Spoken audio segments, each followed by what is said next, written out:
这个故事如果你听起来不累，那么你的英语能力在美国日常生活是完全够用的。我们开始吧。Think about the hardest choice in the world. Enemies come to your home, point a gun at your head, and say if you bow down, they will let you live. But you will become their slave, and you will lose your pride forever. If you stand up and fight, they will kill you. But you will die as a proud, free person. What would you do? Today, we will hear a true story about a group of people who faced this exact choice. Let's go back to the year 1895. In that year, a huge war between China and Japan just ended. China lost the war. The Chinese leaders had to sign a piece of paper. This single paper changed everything. It gave the island of Taiwan to Japan. Soon after they took Taiwan, the Japanese soldiers came. They did not come quietly. They rode on huge, dark ships made of iron.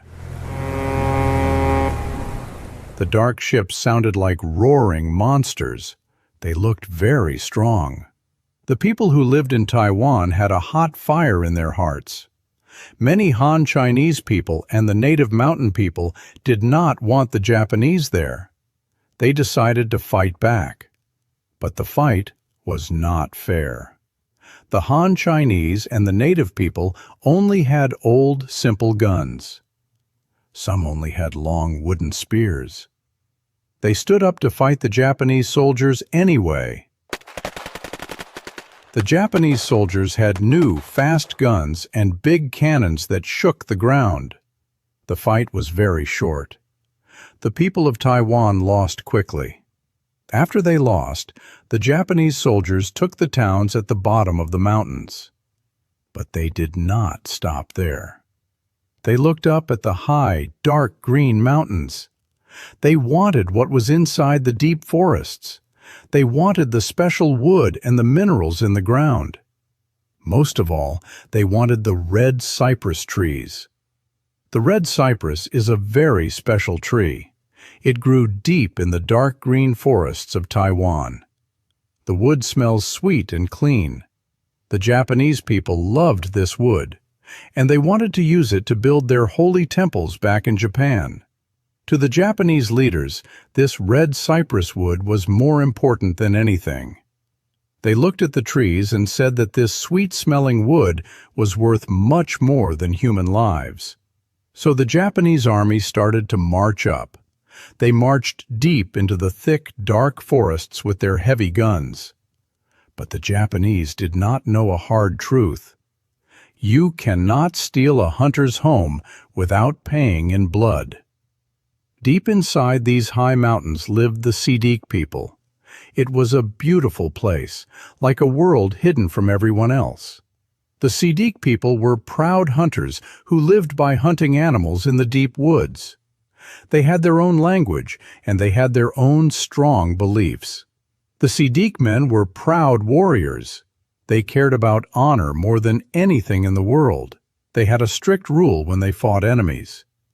A true Seediq man never hits his enemy from the back. The first strike must always be face to face, because they wanted to look their enemy in the eyes. They also had a rule that sounds terrifying to us today.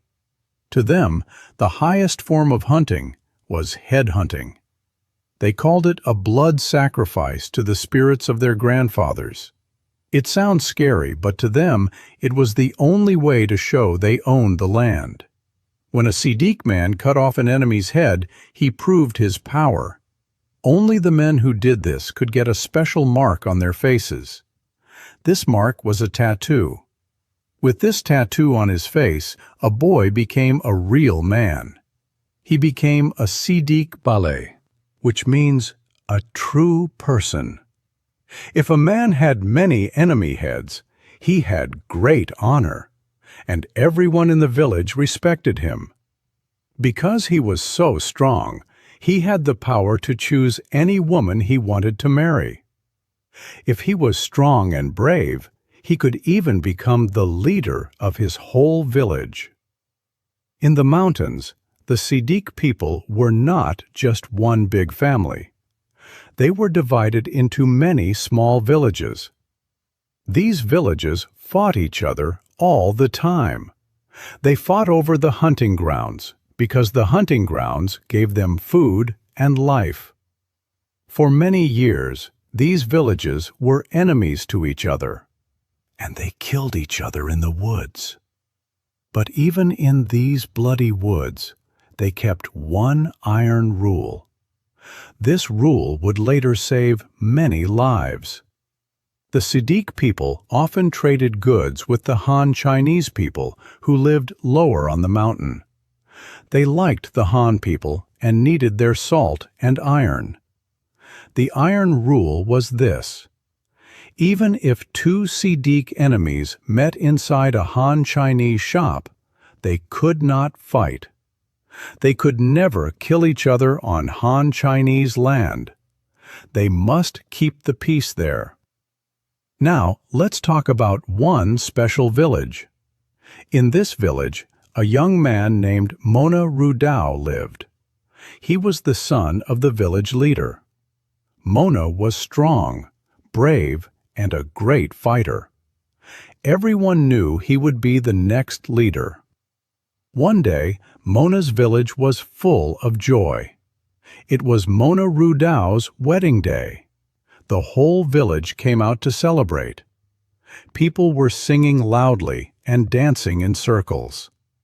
Mona's father stood up. He was a proud man, and in front of all the people, he praised his strong son. He sang a very old song, and he sang out loud the names of their grandfathers to bring good luck. It was a beautiful day. Mona's village felt like a perfect world. But this was the last quiet moment. A terrible danger was coming up the mountain. Before the danger arrived, the Japanese army moved higher into the mountains. First, they took over the places where the Seediq people traded their goods. They stopped the Seediq people from getting the salt and iron they needed to live. But the mountains belonged to the Seediq. The high mountains were always full of thick, white fog. The Seediq hunters knew the Japanese were coming. They got the news early, and they waited high up on the steep cliffs. When the Japanese soldiers walked into the fog, they could not see anything, and they did not know the roads. The Seediq men ran down the mountain over the loose, broken rocks as fast as flying birds. The Japanese soldiers fell down, and the Seediq hunters attacked them from the white fog. They beat the Japanese army very badly. During this fog fight, young Mona Rudao was fearless. He remembered his honor.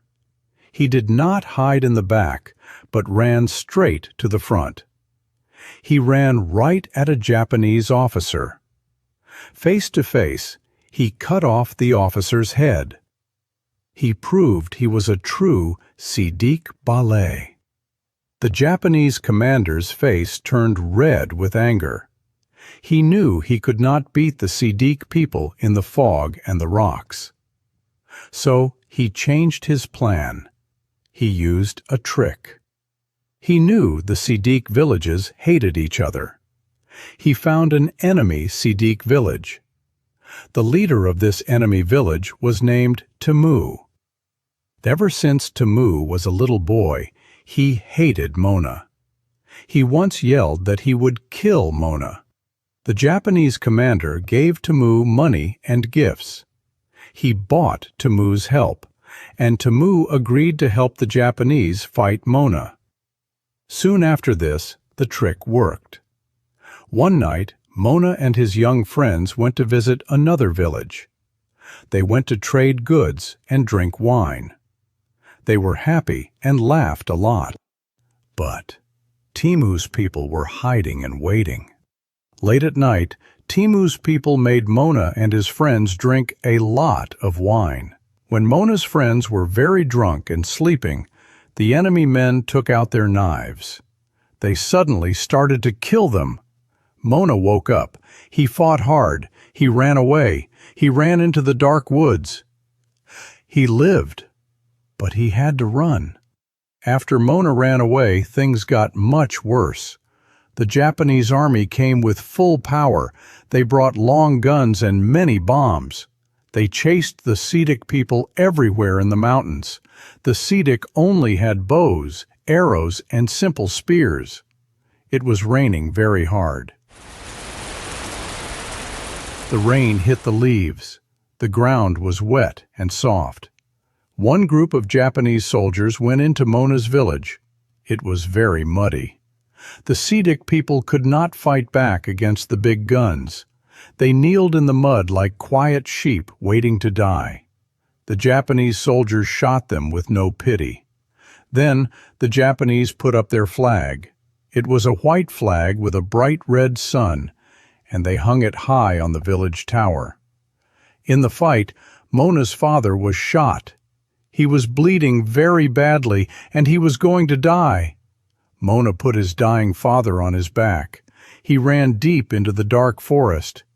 He cried out loud. He sounded like a hurt animal in the woods. He was angry and in so much pain. But he looked at the women and children who were still alive. He had no choice. To save his people, Mona walked out of the forest. He bowed his head, and he gave up to the Japanese.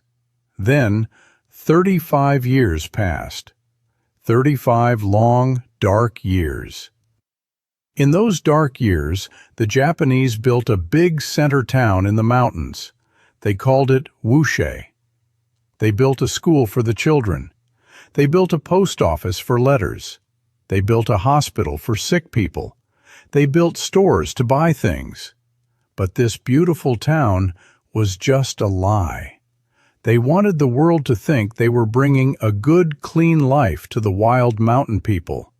But under this clean show, it was a cruel and bitter life. The Seediq people were treated like animals. The proud men had to walk far over the mountains to cut down the big trees.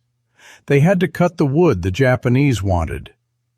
They worked all day until their hands bled, but the Japanese gave them almost no money. The money was so little, a man could not even buy a small bowl of wine after working all day.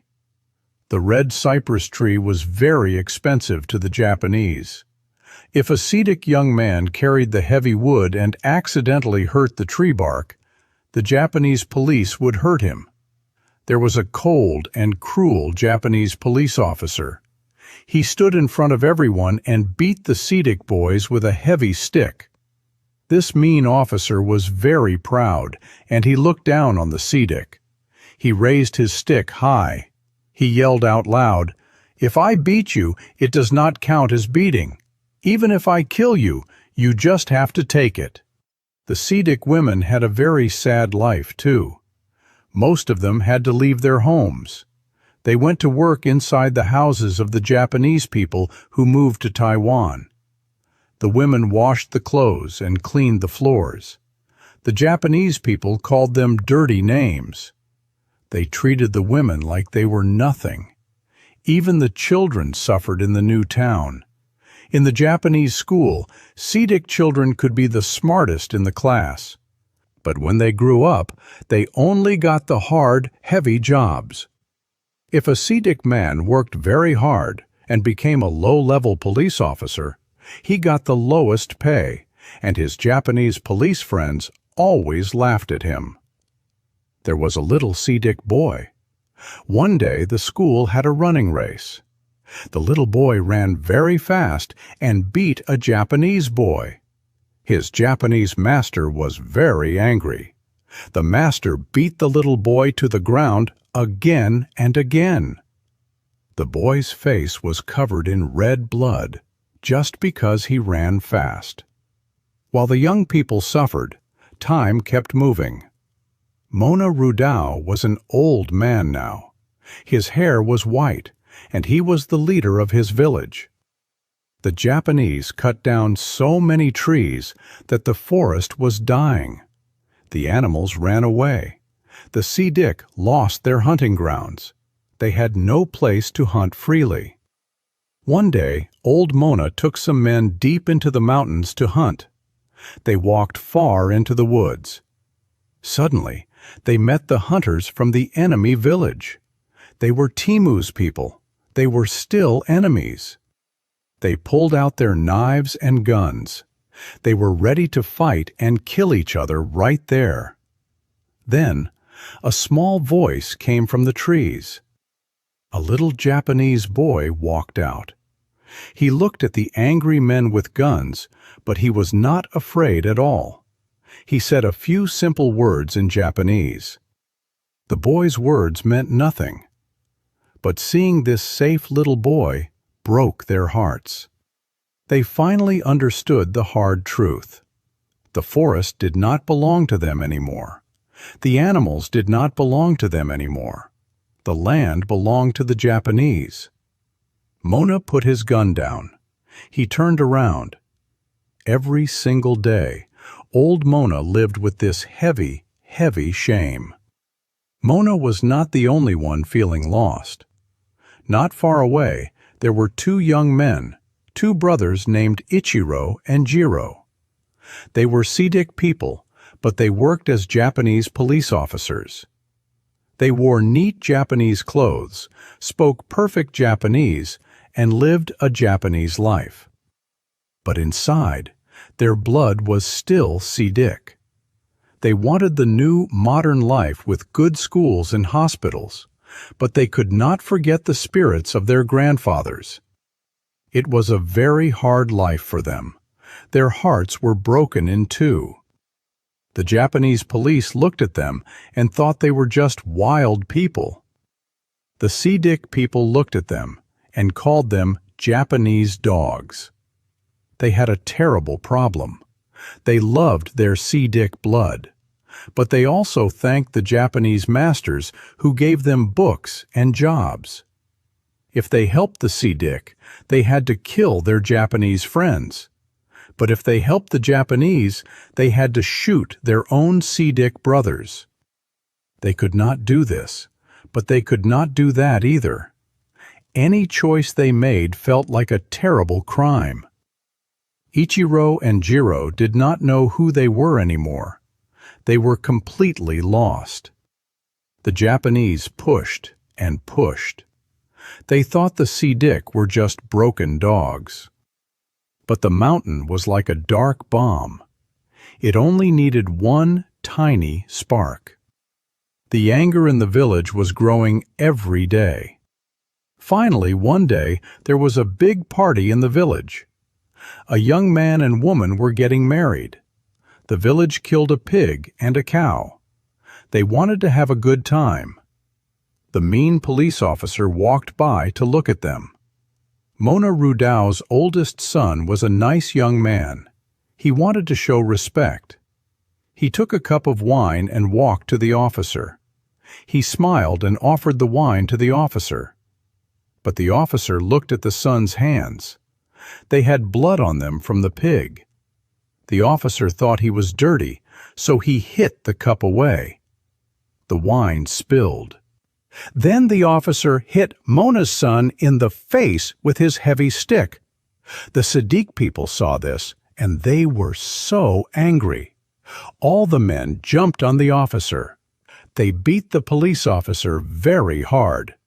Mona's oldest son pulled out his knife. He was going to kill the officer right there. At that exact moment, Mona Rudao was inside a dark room nearby. For more than 10 years, Mona had been keeping a secret. He took tiny matchsticks, carefully scraped the fire powder off the heads, and saved the powder in a bag. He did this every day for 10 years to make bombs. Mona heard the fight. He walked out. He grabbed his son's hand. He stopped him. Mona looked at the sky. He knew the time was not right yet. The next day, Mona took his 2 sons. He went to the mean officer's house. He bowed his head low and said he was sorry. But the officer was cruel. He yelled at Mona. He kicked Mona and his sons out of the house. He said he would tell the big Japanese leaders and punish the whole village. To save his village, Mona walked away. He felt so much shame. He walked alone deep into the mountain. He walked until he found a small river. The water made a quiet sound, and he sat by the water. He felt cold and empty inside. He remembered his beliefs. A true Seediq warrior must cross a beautiful rainbow bridge after he dies. Only true warriors can cross the bridge to meet their grandfathers in the sky. Mona felt he was not a true warrior anymore. Suddenly, he heard a sound in the water. He quickly picked up his big knife, turned around, and looked by the river. He saw a man. It was the spirit of his dead father. When Mona saw his father, he did not look like an old, tough leader anymore. He looked like a small, sad child, and he cried. Mona and the spirit of his father sat by the river. Together they sang a song. They sang about 30 years of pain and shame. They sang until they had no more tears. Then his father turned around. The spirit walked into the river and slowly vanished into the colors of a rainbow. Seeing his father gave Mona a huge power. His tears stopped, and a hot fire came back to his eyes. He finally knew exactly what he had to do. He made a strong promise to himself. He would fight. That night, the young men of the village sat in a circle in the dark. They talked in low voices. One young man was crying. He said he remembered when he was a boy, and he watched the Japanese soldiers burn his mother and father alive. He wanted to fight. Then someone brought news. The day after tomorrow, the Japanese were going to have a big sports day in Wuxi. Many Japanese people would be there. Mona stood up, walked to the middle of the circle, and opened his bag. He poured out all the match powder he saved for 10 years. It was a lot of powder. He looked at the young men. He raised his hands. He yelled, "Blood sacrifice to the ancestors!" The young men cheered, but Mona knew they needed more men. He needed to ask 12 other villages to help. But their old hidden guns were broken and rusty. When Mona asked the other leaders, half of them said no. They said fighting the Japanese was just throwing their lives away for nothing. While Mona was planning, the police officer, Ichiro, heard the whispers. He ran to Mona's house. He wanted to stop Mona. Ichiro said, "You cannot win. They have big guns and airplanes. We will all die." Mona looked at Ichiro. Mona's eyes were very calm. He knew they only had 2 bad choices. Mona said, "If we live like this, we just carry wood and bow our heads.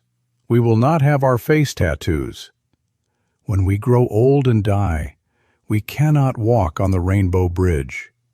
Our souls will just disappear in the dark. That is a quiet death. But if we fight, we will bleed.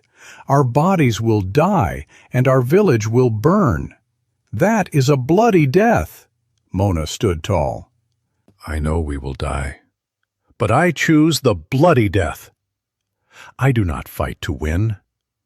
I fight to wash away the shame. I fight to save our lost souls. I fight to be a true Seediq Bale." Ichiro heard these words. He thought about his own torn heart, and he finally understood. Ichiro nodded his head. He agreed to help. He told Mona that his brother Jiro would help from the inside. Jiro would open the door to the police room in Wuxi. There were more than 100 new guns and many bullets in that room. They decided to attack the night before the sports day. The night was very dark. The Seediq men moved like shadows in the forest. They showed they were the best hunters in the world. They held fire torches in their hands, and they let out 30 years of anger. First, small groups of men went to all the small police houses in the mountains. They killed the police. Then, they cut the long telephone wires. Now, the Japanese could not call for help. They blocked the small dirt roads so no one could run away. At the same time, Mona went to see the leader of a very big village. Mona spoke to the leader with a strong voice. Mona's words woke up the fire in the leader's heart. The leader closed his eyes. He let out a long sigh. He said, "Oh my, oh my." He knew they would die, but he felt free. He told all his young men to get their knives. In the end, 6 villages joined Mona. But even with 6 villages, they had less than 300 men. With these 300 men, the next morning, the Wushe mountain was covered in thick white fog. Mona stood before his men. He gave his last speech. He told them today they would take back their hunting grounds. Today, they would take back their pride. Down in Wushe, the sports day was starting. The Japanese families were happy. A young Seediq girl worked for the Japanese, but she helped Mona. She ran into the schoolyard and yelled. She tricked the Japanese guards to run away from the door. The Seediq men jumped out and killed the guards quietly. Then, Mona shot his gun into the air. It was the signal. The 300 Seediq men ran out of the thick white fog and down the mountain into Wushe. The Japanese people did not have guns with them, so they were not ready. It was a very fast and bloody fight. The Seediq men killed everyone they saw. In the post office and the stores, the black dirt was soon covered in red blood. The anger of the Seediq people was too big. It grew out of control. The young Seediq boys went crazy. They started killing Japanese women and children. They yelled, "Who do I pick? I want to kill!" Little Seediq boys with knives ran into the school. They chopped and killed their own Japanese masters and the Japanese boys they played with. Some young Seediq men saw the Han Chinese people who lived in Wushe. They raised their knives to kill the Han people too. But Mona Rudao saw this. He remembered the iron rule of his grandfathers from the mountain shops. He ran over and kicked the young Seediq man hard to the ground. Mona yelled, "Do you want us to be completely ruined? Do not look at them. Leave the Han people alone." He stopped them from breaking the old rule. One Japanese soldier ran away. He ran down the mountain and told the big army. Soon, the sky made a loud noise. The Japanese sent a flying airplane. The young Seediq boys had never seen an airplane. They were very afraid, and they shot their guns up at the sky. Mona walked out. He looked up at the plane. He spoke to his boys to take away their fear. He pointed at the sky. He yelled, "A true man does not run away." When the sun went down, the fighting stopped. The young boys who fought that day wiped blood on their faces. Some got red tattoos. They were not boys anymore. They were true warriors. Later that night, the mountain was still covered in dark fog. Mona carried his gun and walked out of the school. Far away, he could still hear the young boys yelling happily. They were cheering for the blood and the heads because they thought they were kings. He won the fight, and he took back 30 years of shame. But as he looked at all the dead bodies on the ground, his happy feeling turned into cold ice. He was the only one who saw the dark truth. He felt very empty inside. He knew what was coming next. He knew thousands of Japanese soldiers were coming. He knew his people would all die. He walked to the schoolyard. He sat down under the tall flagpole. He looked at the fog. His eyes were full of a very deep, quiet sadness. The Japanese army was coming fast. Mona told the Seediq women to take the children and hide deep, deep in the mountains. The women walked into the dark woods. They carried bags of food. But the women knew the men needed food to fight. So they made a silent choice. They took all the food out of their bags, and they gave every piece of food to the young boys. They told the boys to run and give the food to the fighting men. The women had no food left. To make sure they did not eat the men's food, the women walked to the tall trees. They tied ropes to the branches. The wind blew through the trees with a quiet whoosh. Hundreds of women hung themselves. They died quietly in the dark forest. They died to save the food. They died for their men.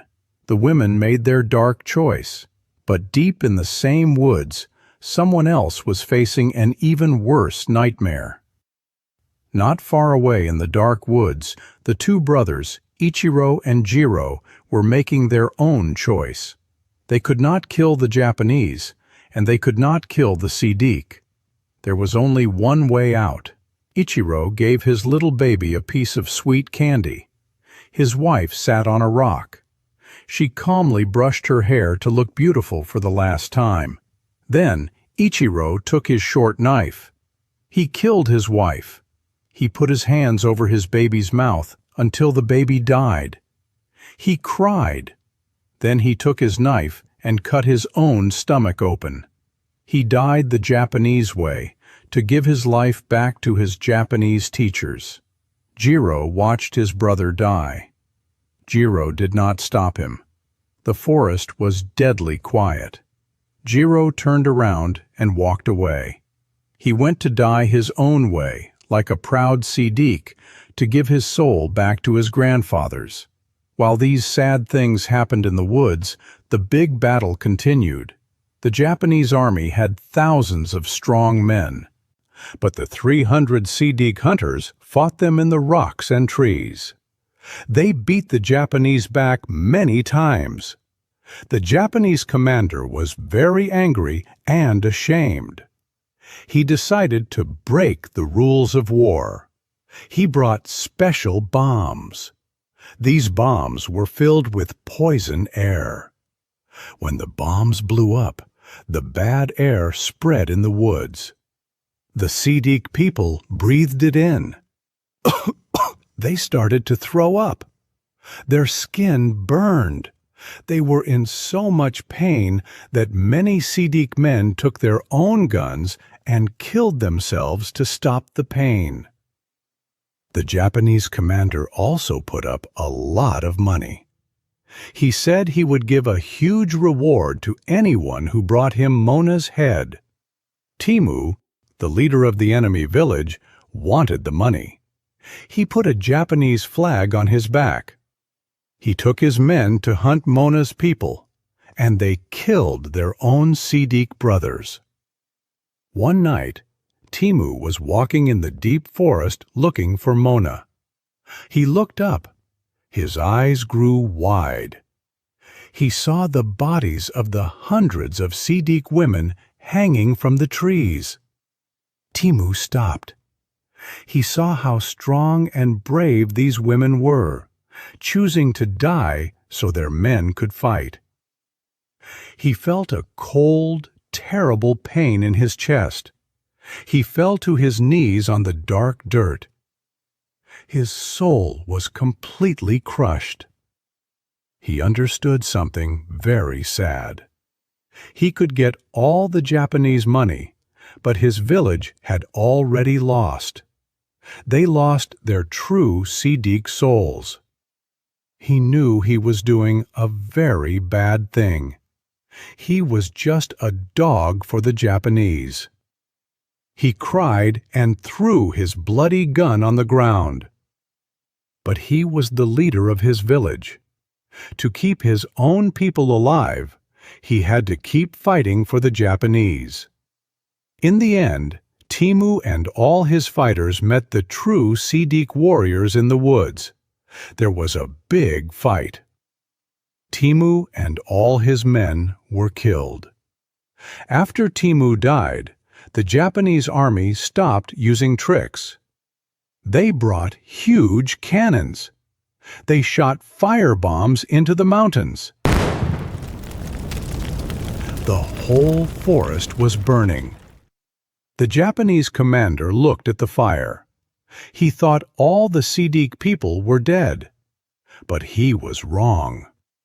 Mona Rudao and his last men ran out of the fire.